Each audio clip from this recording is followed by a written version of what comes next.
Hey witches, it's Lee and this is Do Magical Thing, and I thought we'd have a little chat about ancestor veneration and how we can incorporate that into our practice as witches. And I think it's important to note that ancestor veneration can be done by anybody. Doesn't matter if you're adopted, if there's some estrangement gone on there, if there's some mistreatment. You can decide who you do and don't incorporate into this ancestral veneration. And that term ancestor isn't just about blood relations, it's about chosen family, about anybody who really has been important to your life that's passed on, or whose stories have been passed on to you. And it's something that you can do to help not only maintain the kind of memory of them and maintain the sort of them in your life, but really our focus with ancestor veneration is not only the honouring of them, but also the gaining of their perspective, of their kind of thought process, of their influence. And the veneration term really comes from meaning to revere, to hold in high esteem. We're not talking about worshipping, we're talking about really admiring. And admiration is quite a good term to use here because it comes from the Latin to be at wonder, to wonder at. And I often think when we think about our ancestors or people who've passed on that were dear to us, we wonder at what they would have done in this situation we're facing, or what their take would be of this particular event. And when we're told stories of people we haven't met but we have in our family, we often consider, oh gosh, what would it have been like? And we wonder at their existence and their lifestyle and how things would have been. And so really what we're doing on a basic level is gaining a broader perspective on something, gaining someone else's perspective on whatever it is we're facing. We're seeking that kind of spiritual support system, if you like, that advice. And that could be our sort of very much, it could just be, if we're thinking about it in a sceptical way, it could just be opening up our mind to different thought processes and thinking outside of our own particular way of thinking. But if we're thinking more spiritually, perhaps we feel the presence of these people in our lives in certain ways. Maybe we ask for specific signs, and I think specific is the key word there, and we feel that we are communicated with via this. And you can use tools like divination, pendulums, cards of some kind to enable this communication, to build this kind of communication. But sometimes I feel that, just things coming into your head, little thoughts popping in your head when you've asked for some advice can sometimes be those ancestors helping you out. Now, what we want to do really is create a space for this, and we do this kind of veneration accidentally, by having family photos and things like that of people who've passed on. And what we're really seeking to do as witches is to create not just a space for us to cast our spells and things like that, but a place, whether it's, you call it an altar or whatever terminology you want to use for it. We're creating a space where we can provide regular offerings and a regular focus on these particular individuals. So we might, for instance, want to put their pictures there. Yes, that's an option. We might want to put some things they've gifted us over the years. Maybe we might want to have a bowl. I have a little offering bowl that I put sweets in that I know were fond of, were something that an ancestor was fond of. And you can obviously have a general space where you have a offering place for all of your ancestors, and you could also have a particular, if like a shrine, I suppose that's one way to put it, but an offering space for a particular ancestor if you know or are very close to that individual. It's fine to have both, it's fine to have one or the other, it's entirely up to you. Now, what we're seeking really is to build and maintain that relationship. So we're not just asking when we need something, because you wouldn't do that with a family member who's living, you wouldn't do that with a friend who's living, you wouldn't just keep asking for stuff and offer nothing in return and not think about them other than when you need something. You would try and maintain that, wouldn't you? You'd try and continue that relationship. So what I like to do is incorporate my ancestors in seasonal celebrations. I think that helps to give an idea of time, however that time is perceived by ancestors or loved ones. And you can decorate the offering stage, you can make it particularly spring-like or particularly summer or autumn or whatever. And we often think of ancestors in the autumn because we have things like Samhain and Halloween, where a lot of folks will hold things like silent suppers where they have like a plate for the ancestors and they sit in silence around the dinner table as a sort of way of feasting with their ancestors. But I think realistically you can do that. You can do that. You could also, if you can't spare the food, because not everyone can, you know, and your ancestors really wouldn't want you to do without. They wouldn't want you to be without something for their benefit. What you can do is just offer something of it. You know, it can be a piece of something. And, you know, birthday parties are a great example of this. Give them a bit of cake. Decorate the space, you know, because as much as we have reverence, it's also, these people were also human, you know. There were people who wanted to have a bit of fun, have a laugh. You don't want to be treated with, you know, bowing down and all this stuff. You want to be included in the fun side of things, as well as the more sort of moments of reflection.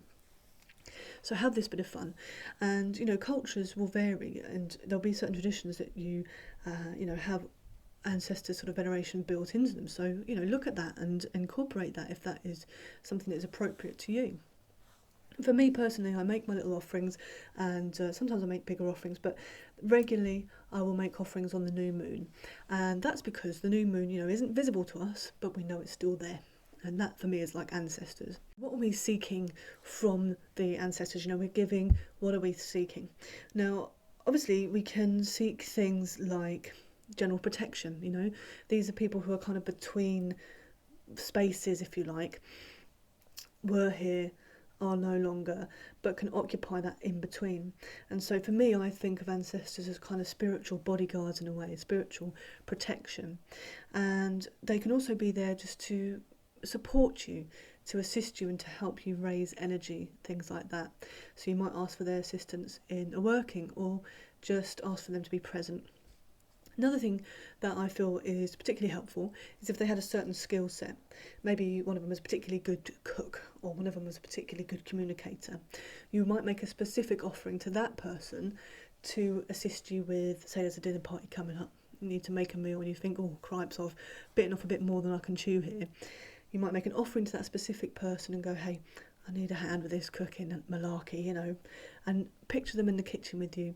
Think about what they've said, or how they would go about doing things. Did they give you any tips in life that you can think of and incorporate now? Maybe, you know, you need to go for a job interview and you might want to speak to the communicators in your family. And this is the thing, you don't have to be as specific as an individual that you know.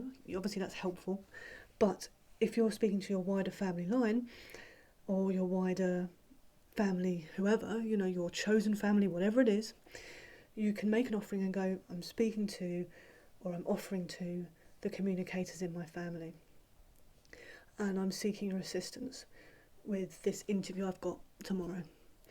And you could perhaps ask for a specific sign, or you could just ask them to give their energy to a particular object or something, you know, a key ring that you can have on you pretty inconspicuously, or a stone, or whatever it is. Ask them to, you know, have that and bless that, and then bring that with you to the interview and have that as your thing, and to imbue you, to kind of invoke that, if you like. So there are ways of doing it, you know, and I think that broader scale thing is really helpful, because if you've got a test, say, you could say, I'm offering to the scholars of my family, and this means we're avoiding gender, we're avoiding keeping, you know, say, if we think about the past, you know, sometimes people ascribe very particular roles to different sexes, which perhaps weren't the case, do you know what I mean? And there are people who always defy these roles anyway. So I think by being broad and neutral in our terminology, the scholars, the communicators, the cooks, the, you know, whoever it is, the warriors, if we're facing a particular battle, whether maybe we do some kind of martial arts, maybe you might appeal to the warriors in your family, maybe you might be facing a battle of a different kind, and you're appealing to those kind of, you know, the people who have had some determination, or some organisers in your family. Different traits, whatever the trait is, you can appeal to the people with that trait and bring them to the fore, essentially. And I think you'll find that, you know, as you go on, these relationships will build and build. And you might have particular ancestors that tend to speak with you more than others, and you may not know who these are, and that's okay. I think you just knowing someone who has your back, that can be really helpful. Now, personally, I've had a couple of occasions that I have felt have been some sort of communication with ancestors, and it's difficult as a sceptical witch to accept those kind of moments, because you're always looking for the sort of more mundane reason. And I think it's worth kind of exploring that and having a mundane reason for things, but equally I think it gets to a point where you have to embrace the less measurable things in life, or at least measurable as to how we can measure things right now.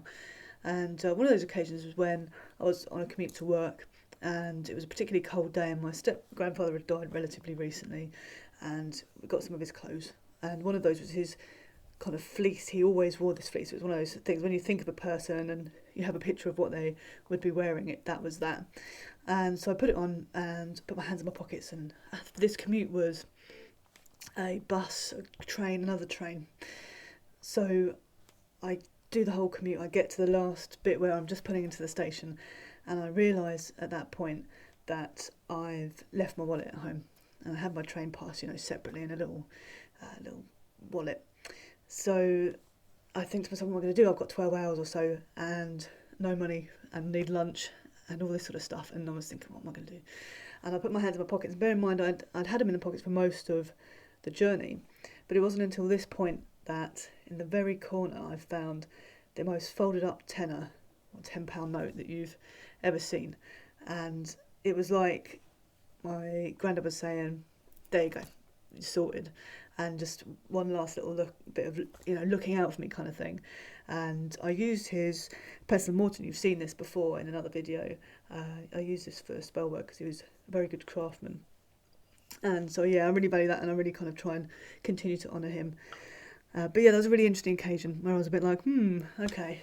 And more recently, I was doing a spread on sort of just general kind of ancestor work. I was just redoing the little offering spot. I did myself a little spread with some cards, and it was sort of saying, because I've got some estrangement and things going on there, and it was sort of saying about, accepting and kind of leaning into that. And then I was thinking, right, okay, that's fine, I know all that stuff, but what do I really need to know from my ancestors? What is the overarching kind of message?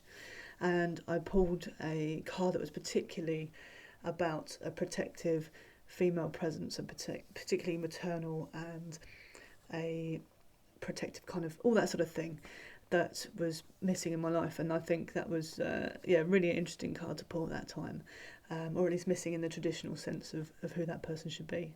So that was really interesting to me, and I'd made some offerings to a female ancestor, and whether it's them or not, I'm not sure, but that was an interesting little bit of communication that I found was strange. And as I say, as a sceptical witch, it's tough, but leaning into that kind of message, that was really helpful for me. And I think that it's funny because there are different ways you can incorporate ancestors into your daily kind of practice. We do, as I say, I do the offerings once a month or so, and involve the big events, all that kind of thing. But there are little ways you can do it, and one of the things obviously that connects us to our ancestors, whether that's blood or whatever, is the human body. We're all made up of a similar kind of thing, and bones are one of those things, and our structure. And teeth are really, when you think about your teeth, you're kind of just polishing your skeleton, which is kind of a weird way of thinking about it. And in the UK at least, there's a bit of slang for teeth, which is tombstone, especially particularly large teeth. But regardless, I went with that. I thought, I'm going to go with that analogy. And when I brush my teeth, as part of a little bit of, self-care and overcoming any kind of mental health barriers to getting on with the basic tasks of the day, I thought I'll make this a form of veneration. I'm tending to the kind of tombs, if you like, of my ancestors through the link to the bones and DNA and stuff like that. And just to the human form in general, as I say, not keeping it strictly blood related. And so I say a little charm in my head when I brush my teeth. Before I go to bed, I like to have some water nearby, just to try and keep hydrated. And I was choosing juice over water, kind of knowing it wasn't the best idea after brushing your teeth. And then when I sort of thought to myself, I'll see if I can get away with this juice sort of thing, twice or so first of all I knocked the juice everywhere, and then the second time I tried to have juice as my sort of nighttime drink, so to speak, it ended up being completely bitter and just weird, and I did nothing else differently, but it was just, it felt like the ancestors going, look, if you're going to want to aspire your teeth, you better not bloody mess them up with silly little actions like that. So it's funny how these things come together, I think, and you can interpret them how you wish, and it's going to be personal to you, how you interpret these things, and as I say, explore the logical but accept the magical at the same time. And we can use things, as I said, I showed you my grandfather's pestle and mortar, but you can use things from people who in your family or friends which have gifted you, who are still around, people you admire who are around now. And one of those things I've got is in my dad's incense holder, and this I use obviously for its purpose, and I just find that very helpful, and obviously that will be a wonderful tool that I'll continue to use over the years and things like that. My nan very helpfully gifted me some tarot cards. I was after tarot cards myself, and she, as nan does, has always been supportive and said, look, if you're going to use them, you can have them. And so this fantastic deck, and that was obviously quite a specific tool related to witchcraft and related to magic. But you can use things that are other than that. My granddad put in, a lot of hard work, organisation, and really went out there and did the job to organise a day which was a sort of local village kind of fete, loads of stuff going on, loads of organisation, and for his grit and people skills and all that stuff kind of brought it to the fore. And so I got this medal which was from one of the events of that day, and this I used to represent the kind of hard graft and to be kind of a lucky charm really of what you can do if you put your mind to it and put in the effort. So that's something that I can use from people who are still here, who inspire me and I admire today. But obviously are things you want to keep, keep and utilise for your magical efforts, and at the same time you're honouring the people who have supported you. So there's all these different tools and all these different things you can do, and as I say, really our focus is about building up that sense of a little spiritual family that's going to be there for you and that you can engage with, and vice versa.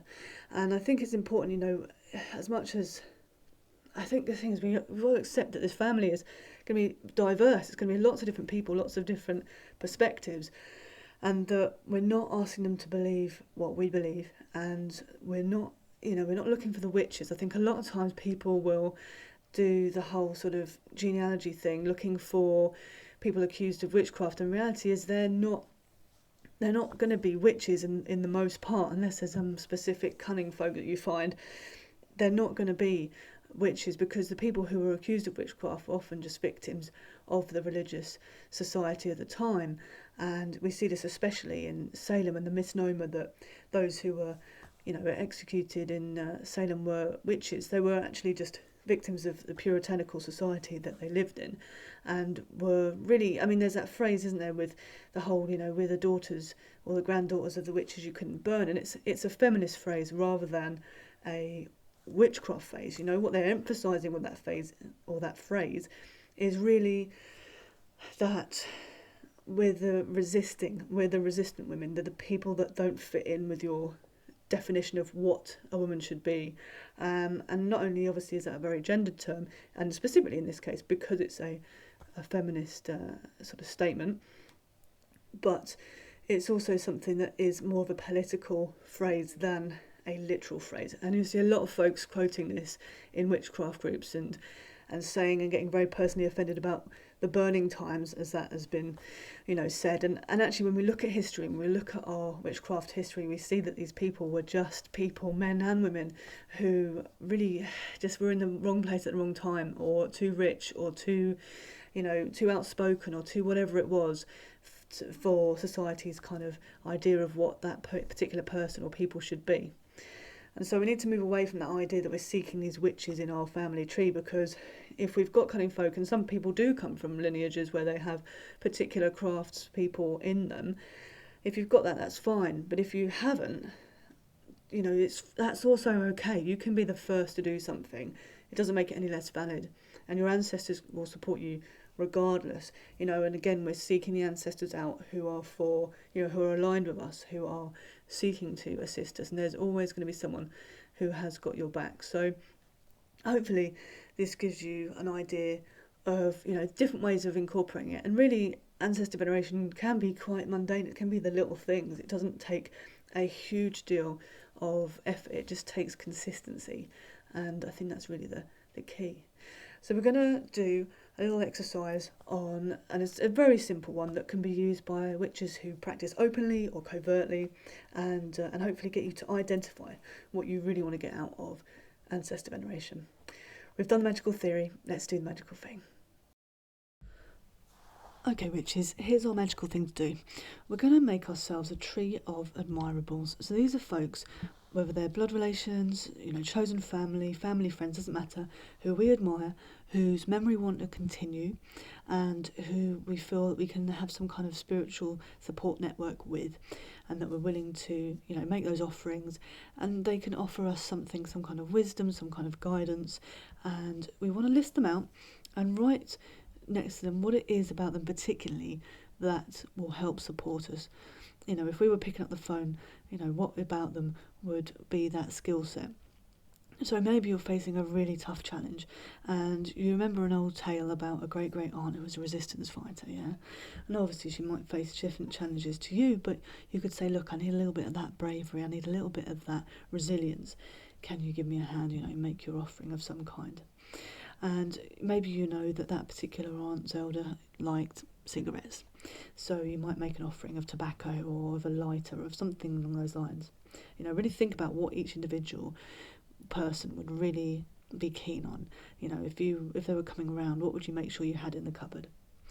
And maybe we're seeking something else. Maybe we're seeking some kind of more creative thinking. Maybe we need to learn something new. We want to learn a new skill, so perhaps we make an offering to an old family friend who's a teacher, or maybe we speak to our artist, or maybe we need some kind of direction in life. Maybe we're really struggling to choose a path, and so we might want to speak to someone who we know in life was particularly good at directing or organising or anything like this. And it doesn't just have to be about what a person did, it can be how a person was with other people. What sort of example did they set? Were they someone who always had a great deal of integrity? Were they very kind? Did they always have time for people? Were they just a really funny person who you really thought they just made you laugh, do you know what I mean?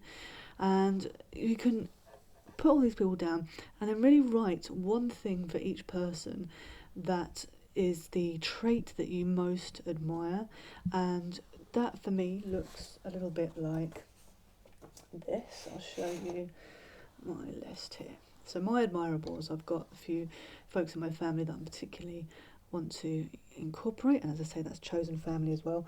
And so these are folks who, particularly intelligent, they were very resourceful, they had a great sense of hospitality, or they were very good craftsmen. Maybe they were someone who showed a great deal of loyalty or resilience. Maybe they were someone who were fantastically good at seeing the bigger picture, or they had a real sense of integrity. Maybe there's someone who was quite fierce in their views or in their way of going about things, and that fierceness meant that they were always able to look out for folks and fight the sort of good fight, so to speak.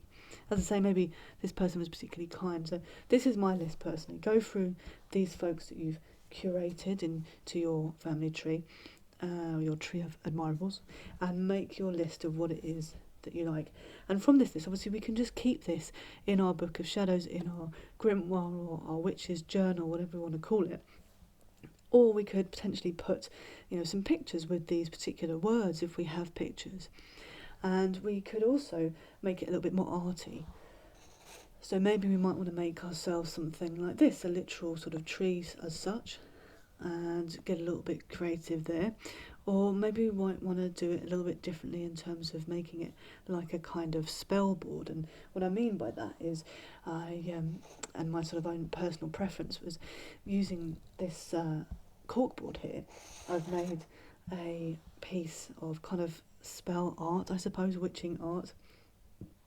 Now it's really got several correspondences, and these correspondences are all revolved around communication, around honouring those who've passed.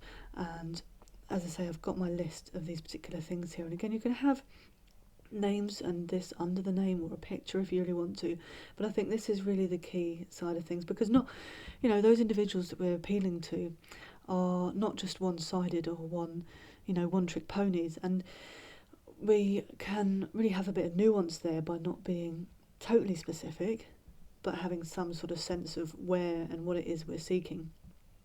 So with this board that I have here, this is very simple, you can use any kind of cork board. What I've added is some rosemary at the edges, because rosemary is most associated with remembrance. I've added some amethyst, and amethyst is associated with communication in a kind of non-verbal sort of sense, so more of a sort of psychic sense, I suppose is the term, and intuition as well. And I've also put some little putka pods. Now, putka pods are very much like little pumpkins, and these are obviously representing the season of autumn and Samhain, and more specifically kind of Halloween. And with that, that's really associated with that sort of time when we're thinking about ancestors all the more. So why not bring it to this and really kind of bring it into the fore? I have a little tree here for my tree, or representation of that, in a more simple way perhaps. And the colours chosen, purple for that kind of more intuitive and that powerful sort of powerful associations, silver for the sort of divinatory aspects of things and the more mysterious side of things, and the kind of bronzy, coppery colour for that sort of older, more antique-y, I suppose, more vintage sort of feel, but also orange for facilitating communication and things like that. So this is my little board that I've made, and while you're making this, or while you're writing your list out, whatever it is, I'd advise that you could use this as a moment of really tuning in. And to do that, you could use things like burning, rosemary, for instance. You could burn the incense or put an essential oil in a little burner or something. You could light a candle while you're doing this. Yellow for communication is very good. Obviously purple for power. And we could also use something like pink, which is more of a kind of friendship, sort of love, or a non-sort of sexual love. Obviously we might have a sexual love there if we've had a lover passed on, but no, we're not seeking that about them, You could also have red for the sort of associations of blood and things like that, but as I say, not essentially necessary. But yeah, just making yourself a little ritual out of this, a little mindful moment out of this, can be really helpful to hone in on exactly what it is that you are seeking to gain from this veneration, and also what you're seeking to celebrate about this person. These can be prompts to tell the stories of those who've come before you.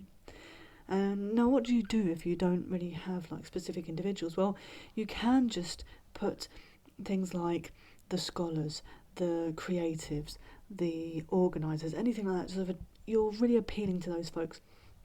And when we're speaking to our ancestors, whether we're doing that via meditation, or whether it's written down and then we burn whatever it is we're writing to release it into the air, however we're doing that, we're calling on people who we want to speak to, who are supporting us and loving and accepting us for who we are. And it's really, you get to decide that. I want to make that really clear, that you get to decide who you do and don't include. Don't let traumas put you off of this, because it can be really healing, it can be really helpful and really supportive where perhaps there hasn't been the support that you needed in the past. So give this a go, really hone in, make your list and then hone in specifics. Make it as fancy or as basic as you like. It doesn't have to be, all singing, all dancing. But I find this helpful because you can place this list perhaps on your altar space, in your shadows, as I say, in your book of shadows or your journal, or whatever it is. Have it on show, have it hidden. It doesn't really matter as long as you know what you're really seeking from your ancestors. And you can use, forms of communication and to seek that sort of, how will you know the answers when you're asking these sort of questions or seeking these folks out for these particular things. Use something like divination. You could use cards, obviously. You could use some sort of pendulum. You could ask for a specific sign, ask to see a particular sort of colour, or a particular, plant, or a particular being, bird or whatever it is. Ask for a specific symbol and seek that out. And obviously we have to accept that our mind will seek certain things out, because that's what the mind wants to do. So perhaps ask for something that is unusual or very specific. Now, I think it's important to use your intuition here as well, and accept and write down lots of notes and things like that. So do take advantage of writing things down, or at least recording your thoughts in whatever fashion you can. So hopefully this helps you. Hopefully it gives you an idea of, getting something down on paper or on corkboard, I suppose. And let me know whether you, have any particular findings that you have thought about in terms of, oh, actually, when I did this, it revealed something that I, or I remembered something, or whatever it was. Tell me your findings, and tell me, have you had any encounters with ancestors that you feel were the case, and how did that go? So until next time, health and wealth.